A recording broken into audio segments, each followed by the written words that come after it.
Good morning, everybody.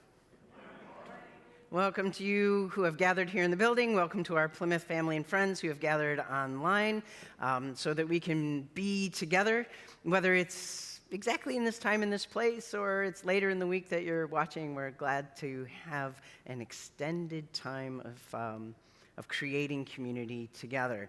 I found out some good news. Our Harris County code has gone down to orange.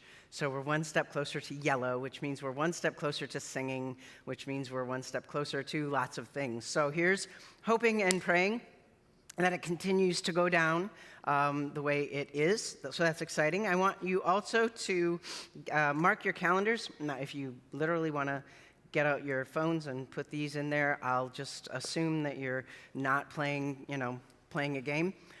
That's up to you. But Ash Wednesday service is at 6:30 p.m. on March 2nd. That's this week. Outdoor Work Day, Saturday, March 5th. I think we're still doing that. It's this coming Saturday. And March 20th is our Equinox Drum Circle Labyrinth Walk in Sacred Fire. So put those in your calendar and get excited about those. Check them out on the app. They should be on there as well. And let us take a deep breath and bring ourselves to this time and this place where we have gathered together on purpose to be together. And as you take a deep breath into your being,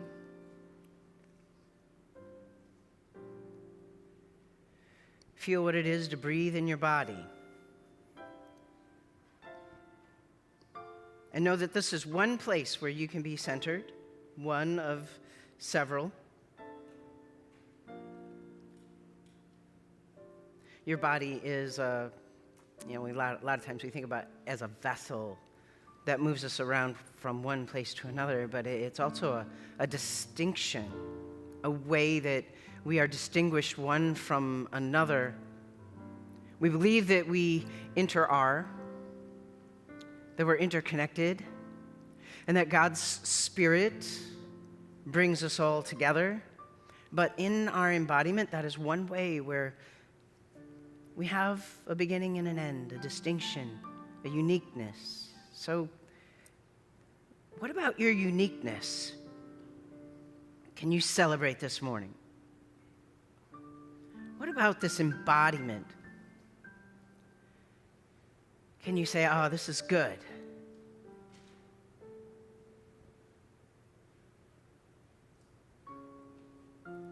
What about this embodiment? Can you say, this is challenging? I have to admit, this is a challenging part of my being in a body, my being unique.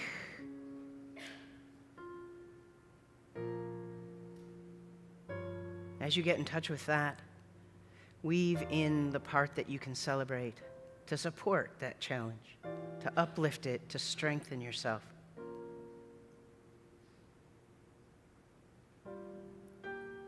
Our thoughts also make us unique. The way that we think, the way that we process, the way that we understand the world. And our divine beloved is much as our divine beloved is with us in our body, also with us in our thoughts, but also we are being given the opportunity all the time to choose our thoughts. We are not dictated by our holy love how to think. Where do you celebrate your uniqueness of your thoughts, of your thinking, of your mind, of your processing, of your understanding?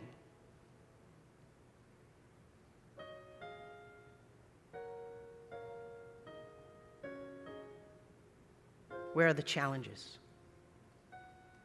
In what way do you consider your thoughts maybe troublesome or irksome or just not working the way you want it to work?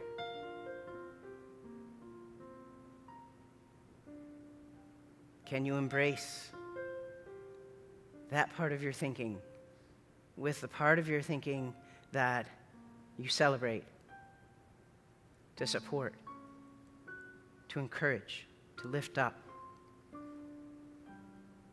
to have compassion? on your own self.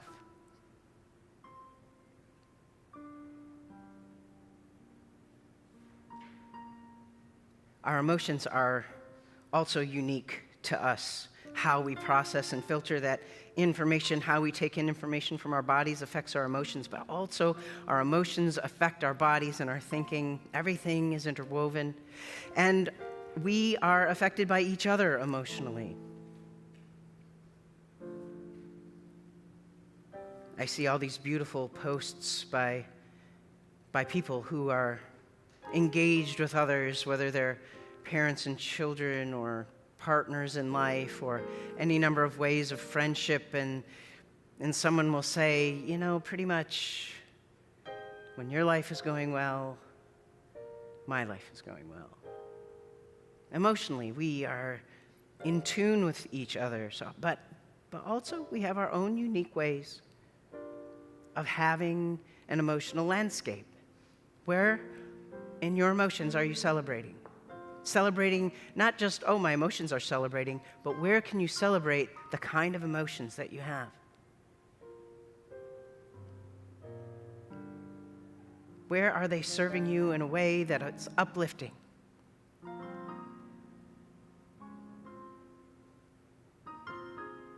How do your emotions maybe vex you a little bit? And you think, well, why do I have to feel that way?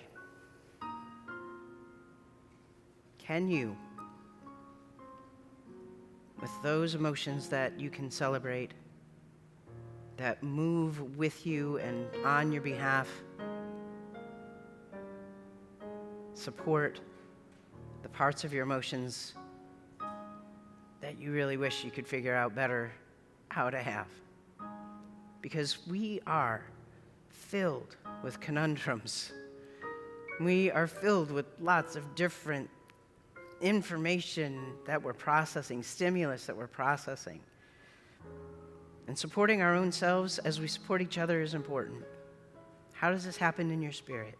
That part of us that has a uniqueness, but also is able to reach out and intermingle with other spirits in a way that maybe the other parts of us can't quite completely. Where do you celebrate your spirit? Where do you feel totally in touch with God, with others, with yourself? Where in your spirit is it not quite there and you're striving, working? And can you blend them together so that you're fully supported of yourself? This morning, let's breathe deep into the truth of all of who we are, all we have to celebrate and all we have to support, and that we get to support each other and celebrate each other as well as we bring ourselves fully to this time and to this place.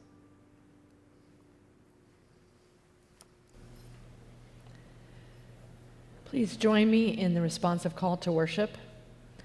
Those who are thirsty, come to the fount that will not dry up. Those who are weary, Spirit is a ready refuge. Those who feel lost, come to the one who knows the way. Lead us.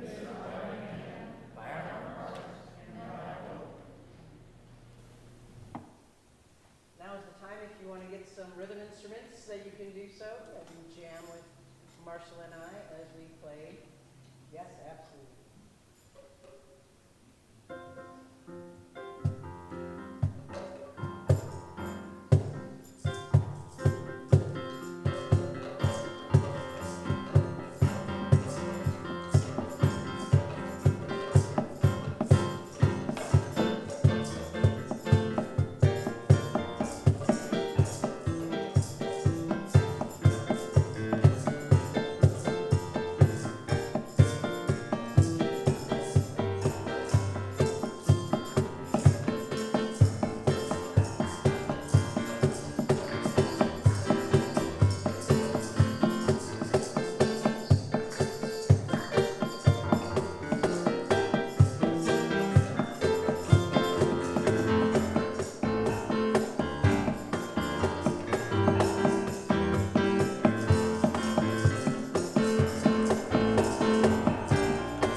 Isn't that fun? I enjoy that. Our biblical witness today is from Deuteronomy chapter 6, verses 4 through 9.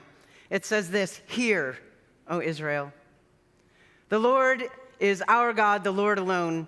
You shall love the Lord your God with all your heart, with all your soul, and with all your might. Keep these words that I am commanding you today in your heart. Recite them to your children. Talk about them when you are at home and when you are away, when you lie down, when you rise up. Bind them as a sign on your hand. Fix them as an emblem on your forehead. Write them on the doorposts of your house and on your gates."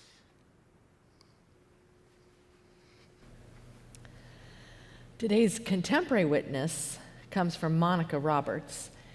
It's TBLG History Month.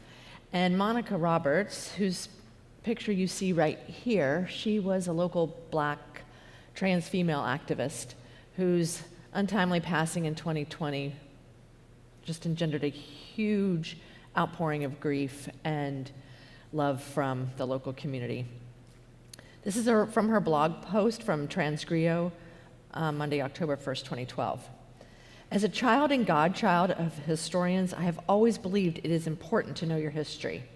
It not only fortifies your self-esteem against the inevitable micro and macro aggressive attacks that will be leveled at you, and your self-esteem by your oppressors, but it also helps you as a marginalized person to know where you've come from, where you've been. Know that people like you have played major roles in building this community and fighting for its human rights, and help chart the course for the future. It's important for us and the next generations of African-descended trans people that we not only know our history, but honor our trans elders who helped write it. Be cognizant of the fact we are, at this moment in time, ourselves making history, and pass it on."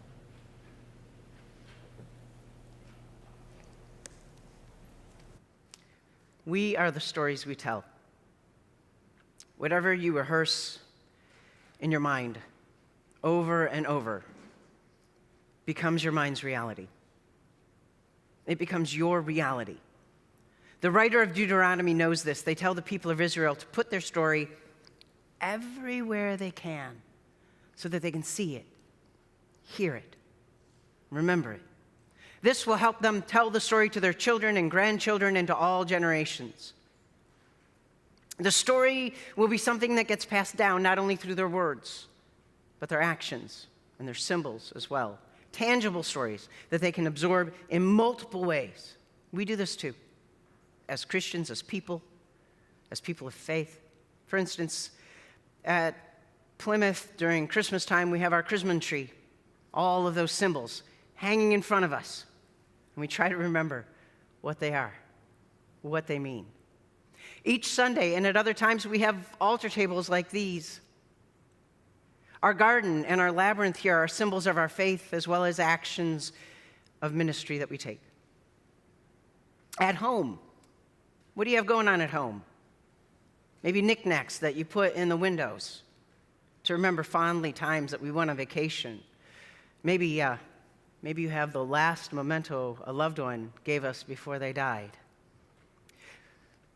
I have, before my father died, for some reason, not too long before anyway, he gave me $20. He said, do something nice for yourself. Gave me $20. I have that $20 kind of clipped onto my bathroom mirror. It's always there. I have other mementos, too, of loved ones who have passed. Sometimes we have things that we collect to recall an aha moment, a revelation that we had, maybe on the beach. You're walking along, you see the water and the sand, and something strikes you about your life, about life in general, something beautiful, and you notice a shell shimmering, and you pick that shell up. I'm going to remember this moment. Maybe you're in the forest, and you pick up a twig or a rock. On the street, maybe you have an aha moment, and you see a bottle cap, and you pick up a bottle cap or a broken piece of glass that's not too sharp that it'll cut your pocket. Maybe just edgy enough that you'll remember what it meant to you.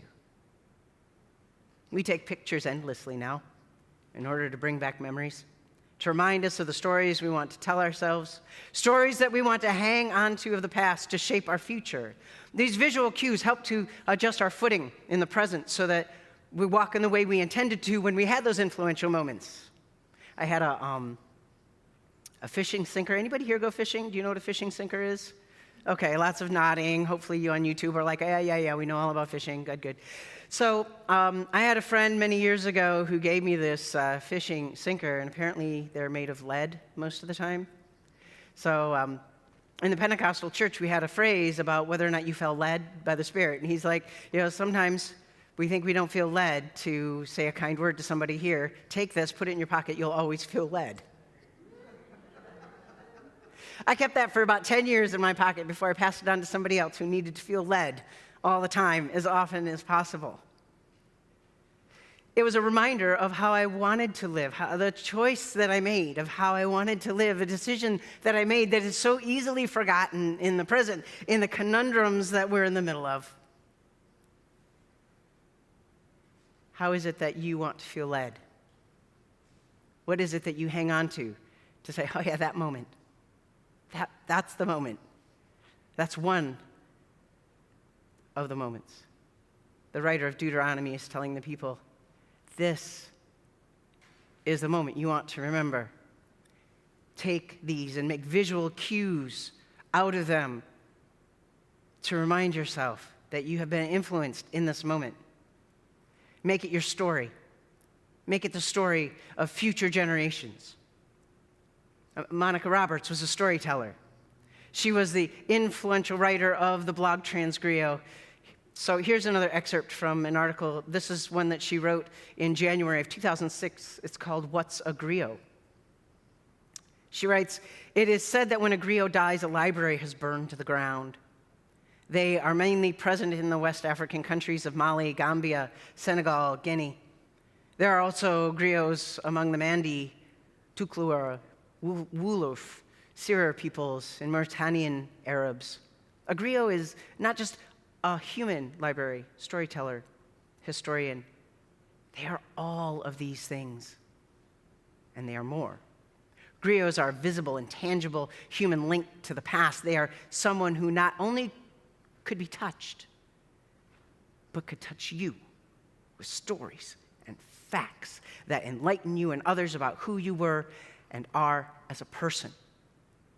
That's what this blog's mission is. I am going to be your guide to a world that many people have not seen or heard about until now. I'm going to introduce you to your African American trans brothers and trans sisters. We've played a much bigger role in the history of our people than you've been led to believe. I'll also comment on general stuff that goes on around me from time to time too. Monica Roberts. Sometime instead of binge watching a TV show, I encourage you to binge read Transgrio.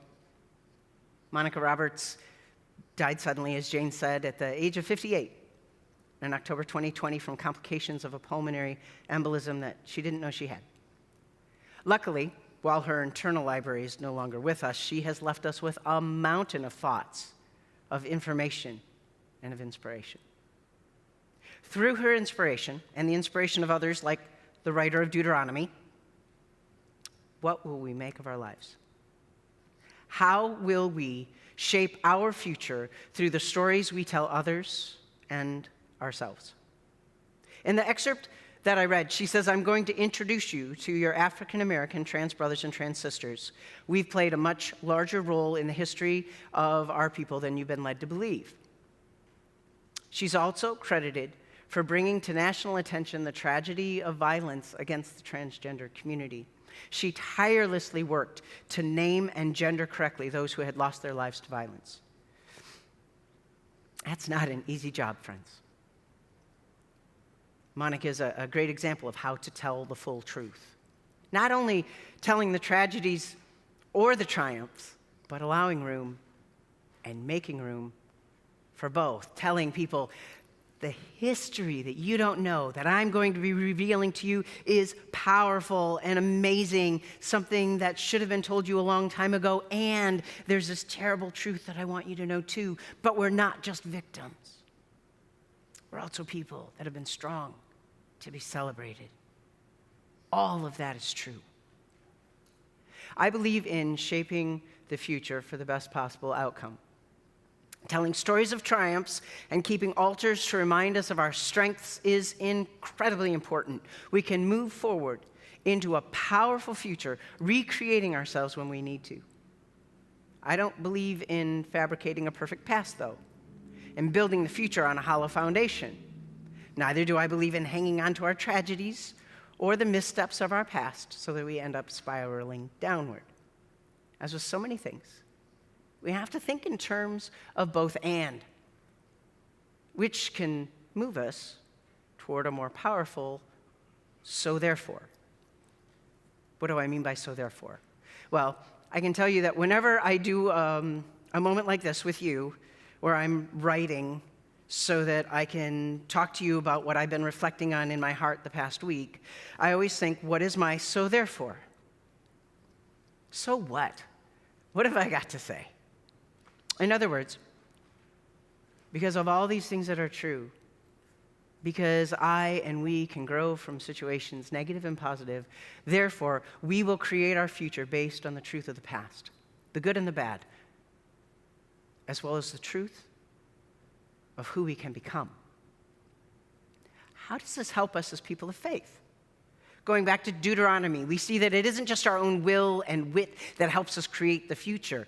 As we bind memories of faith on our hearts or add symbols of our faith to walls and windowsills and tell the stories of our holy love and how that holy love interrupted our lives and gave us hope, strength, joy, new direction, we also remind ourselves that the energy and spirit of our divine beloved is a part of our story. We don't have to recall the past and create the future in our own or in a vacuum.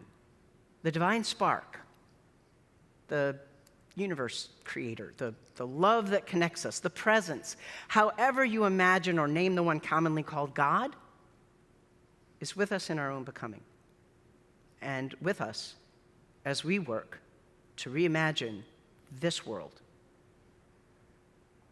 Reimagine this world. Boy, this week alone has shown us that there's a lot to do. Laws that need to be reshaped, policies that need to be upended, wars that need to be stopped, hate that needs to be dissolved, hearts that need to be healed. Hearts that need to be healed. The stories we tell shape the lives that we lead. When we tell ourselves that we can't do anything, we end up not doing anything. When we tell ourselves that we don't know what to do, but we can find out, we end up finding out something and doing things. When we see our own strengths, some of which have been hard-won, we live in those strengths and give strengths to others. To create the future we want to create, what is the story we have to remind ourselves of? To create the future you want for yourself, what are the stories you need to repeat through words, through visuals, through actions? Together, we can spread our values of love and hope through our ministries, through actions of social justice, through actively embracing families and folks of all kinds. Together, we have the experience, collectively, the wisdom, the skills to make a difference in our community and our nation, to educate people through relationships, through information. Our call as Christians is to bring good news to the world. In order to do that, we have to remember the good news for ourselves and for our community. We need to place those remembrances of those truths wherever we can see them and experience them. We need to tell the stories and hear the stories as often as possible to empower us to topple all forms of oppression and educate so that prejudice no longer exists. Our faith is meant to be an instigator of holy disruption towards systems that oppress and marginalize. It's also the agent to alchemize us all to a higher plane of connection, to celebrate all persons, all creation, as sacred, as good. Maybe you didn't know that our stories have these kinds of powers to lift up, to bring low. But they do. Gather the stories within you and around you, which help you to possess yourself, which brings us all to a stronger and a higher realm. As we share these stories together in word, in action, in symbols, we will become stronger and make a difference. All those differences that we long to make. And together, we can create a history that others will use to create their future. And with that, my friends, peace.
Would you join your hearts in prayer with mine?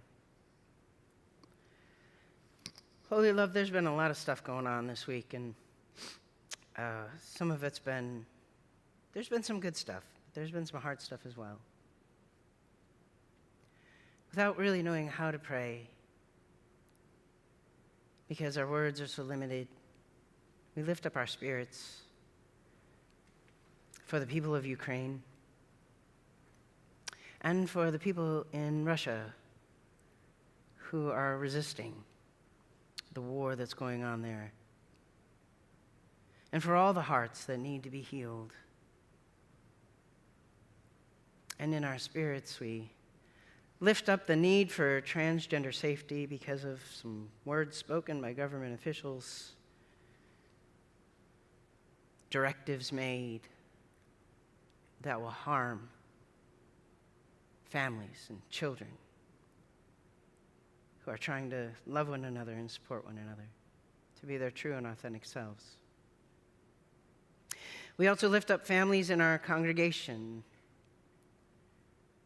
who have lost loved ones, who are going through serious illness with loved ones. And we gather all of our spirits together in this moment for all those other prayers that I have not mentioned, for concerns that people are going through, but also to remember that there are praises as well, celebrations as well, that can support and uplift all these concerns, and we gather them all together like one big fabric, multicolored, multi-textured,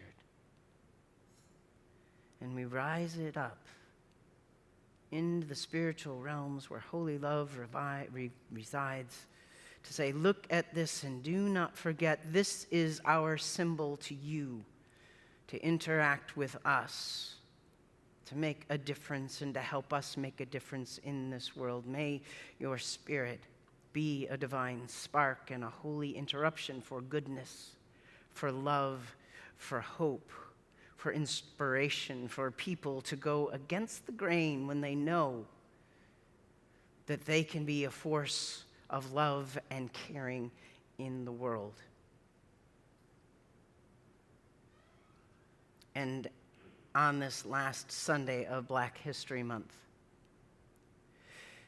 we recognize the systemic oppression of people of color and the root of that here in the States for African American people. And we ask not only for forgiveness for that sin, but some kind of wisdom and understanding of how to heal that as well. How do you heal a system? How do you change a system? Oh God, I like to think that you know, and that you will help us to know, and that we will think in ways that we have never imagined thinking before, because it is your Spirit that has prompted something new. And we thank you for being a part of this work that we need to do together, for this bringing of good news to each other and to the world, and for the hope that it brings, and the joy that it will become, and the joy that we have that is resistance itself. Because as we exhibit and feel and experience the joy of this life that you have given us, we have more strength to do the work that really is important to be done. And because we long to do this work together, let us lift up our voices in these words of prayer, saying, open unto me light for my darkness. Open unto me courage for my fear. Open unto me hope for my despair. Open unto me peace for my turmoil. Open unto me joy for my sorrow. Open unto me strength for my weakness. Open unto me wisdom for my confusion. Open unto me for my sins. Unto me tenderness for my toughness. Open unto me love for my hates. Open unto me thyself for myself. Lord, Lord, open unto me. Each week, we collect 2 offerings. One is for the church, which goes into our general fund for the running of the church and our ministries. The second is the loose offering, which is sent to a designated charity, which changes each week. If you've brought your offering in person today, you're welcome to drop it in the offering box in the back. It is a glass church near the doors to the narthex. Our loose offering for today will go to Chicago United and Eden Seminaries, also known as CUE. This Sunday is Seminary Sunday, which is a time to celebrate the work and achievement of our UCC-affiliated seminaries as they prepare future faith leaders in our churches, hospitals, and organizations where they are called. CUE represents the 3 UCC seminaries in the Midwest of the U.S., Chicago Theological Seminary, United Theological Seminary in Minneapolis, and Eden Theological Seminary in St. Louis. Plymouth's contribution to CUE enables us to support our future at Plymouth and in the UCC. If you would like to give to our general fund, to the Luce offering, or to both, you can use bill pay from your bank, send us a check, use the Plymouth app, or use push pay according to the directions on your screen. As always, thank you for supporting Plymouth and the ministries of the Luce offering.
Hear us, O God, We seek to do justice to love kindness. and to walk with each other, Multiply what is before you like the loaves and the fishes. so that needs can be met and joy fulfilled. Time to get out those rhythm instruments again, so we can have a jam session. And clap your hands if you don't want to have an instrument.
Just out of curiosity, let me know if you think we should play that music longer.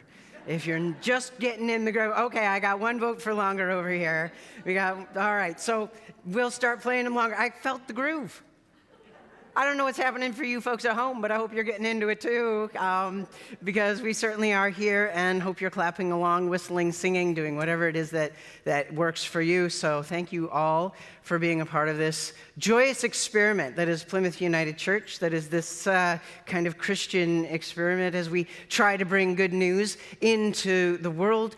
And I invite you right now to take a deep breath. Be in this moment as we begin to shift our energy going from this time to whatever it is you have next.